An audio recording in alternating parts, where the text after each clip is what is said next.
Dominik Plassmann. Oof, another strong player.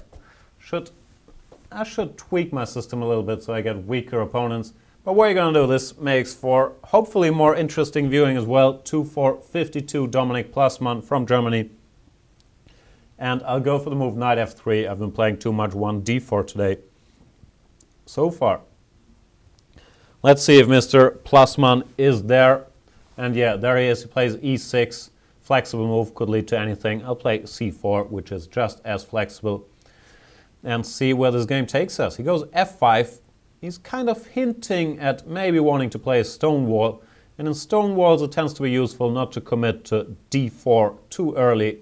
To keep the option, if he goes d5, to go d3 and e4, breaking up his center in the future. Let's see, knight c3. Now it's decision time for black if he wants to go d5 or c6.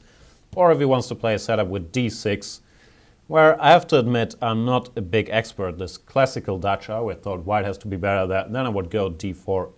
And yeah, looks like that's what he's going for. By going knight c6, he's kind of asking me to play d4. And I will oblige when I don't know the theory. He goes d5 now. This is one of these Nigel short stone walls. A combination of knight to c6 and d5, which famously Magnus Carlsen made fun of Nigel, rightly so, for playing those. First time I see this opening, so I don't really have a clue how to handle it. Does look pretty unhealthy though. Start by developing this bishop. I'm not that concerned about d takes c4. I probably should be. But I'll see what he comes up with. Actually, now that I'm thinking about dc4, yeah, it's not such a dumb move. And I might have to break character and sacrifice a bunch of pawns here to justify my former play, which is what I will do. I'll play queen a4. He can go knight takes d4, but then I would get very strong compensation. Plays knight to d5 instead, which is fine, but now I can take on c4, knight f4, gf4, and I think I'm quite happy with that structure. Might look like I gave up the two bishops and weakened my king, which is true, but I also strengthened my grip on the center, and his knight on c6 and bishop on c8 would not be such happy campers. I wouldn't be surprised if he avoided that actually and instead played knight to b6, but then I also quite like my chances after knight queen to d3. So overall, I don't think I can recommend this Nigel short stonewall setup, but I'm sure I will be crushed in the next 5 moves and eat my words. Goes g5, really aggressive. Guess the plan is to win a pawn after bishop somewhere. Go bishop d2 and then think bishop e5 might have been a move. Or even a piece sacrifice like knight takes g5. Could have been possible. Yeah, he's going after my d4 pawn, which is fair enough and looks like he's gonna win it, but I should have a lot of compensation. Go queen d3, not sure about that move, and after g4 I'll play knight to e5. And the only thing that's bothering me is actually not black taking the pawn, but black going for the endgame with knight takes e5 and queen takes d3. I'm not sure if I have anything special there. So interesting idea, this g5, g4. I didn't see that coming, I have to admit. And probably was the only way to stay in the game, play the position. Because this one, yeah, nothing special. He's targeting my d pawn, which I still don't think he should take. He might take it, I'm not sure, but it would give me a decent initiative still. Yeah, he does take it. Let's think once again. Knight to b5 is a move, then c6, knight c7, rook b8. Is that getting me anywhere? Bishop f1 is a move. Tricky stuff. Problem is if I play like a move like, let's say, bishop f4 or bishop e3, he takes and goes c6, and I struggle to make inroads into the black position. So I think what I want to do is create a bit more confusion by going knight b5 first, c6, knight c7, and then take it from there. But I'm not sure. I could just be playing terribly here. I'm really not quite sure. My plan was...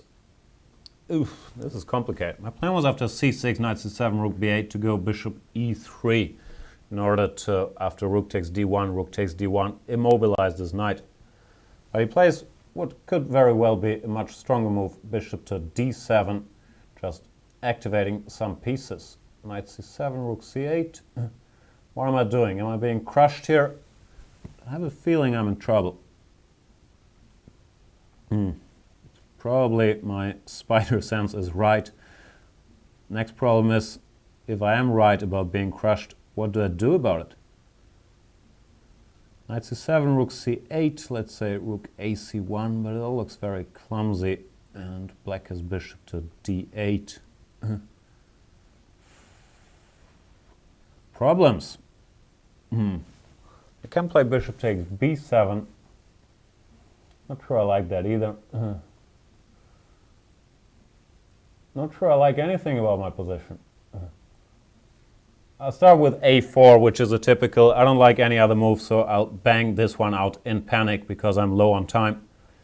This is not going well, ladies and gentlemen. He has knight takes a4, or he has the very simple. Yeah, this was ridiculous. I just blundered this. Bishop b5 and rook a d8. The writing was on the wall. I'll struggle for a couple more moves. I'm losing a piece, but I might as well resign here. This is pretty hopeless. Bad game on my part. Good game by Dominik Plassmann, who just crushed me. Yeah, this is resigns, right? Let's just see if there's any tricks I could hope for. Rook takes b2, rook c7. He goes rook d1 check, which is even better, forcing me to self-pin. And yeah, this position is quite hopeless. Since I'm a horrible loser, I will refrain from resigning for a while, but there would be absolutely nothing wrong with calling it a day here. Have any tricks? Rook takes c7 and b6 or something? Not really. Nah, nothing works. Sad day at the office.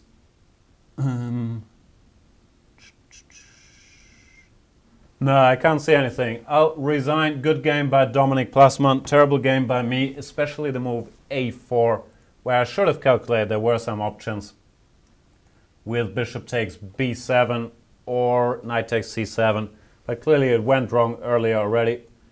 So yeah, I lost the game again. Keep losing. Sad. Let's see if I can get my revenge. Until recently, chess was like this. Chess24 brought you this. Live interactive broadcasts from top tournaments with computer analysis and video commentary by the likes of Jan Gustafsson, Lawrence Trent and Peter Svidler. A play zone where you can take on opponents from all around the world 24/7. Interactive beginners courses ensuring you pick up the basics fast while having fun. A tactics trainer to sharpen your chess by solving puzzles adapted to your level. Hundreds of interactive videos letting you watch and learn from star players such as Vichy Anand, Peter Svidler, Paco Vallejo and Hu Yifan. You've given up on that outdated computer? That's why there are more reasons to use Chess24 on mobiles and tablets. Full playzone access, including pre-move. A tactics trainer so you can stay sharp wherever you are. Computer opponents you can challenge even when you're not online. Live broadcasts of top chess events. And the half? It's free. Well, that's half true. Most features are free, but limited for registered members. For a mere €99 per year, however, you can step up to premium membership and gain unlimited access to our video library. That and much more. See you at chess24.com.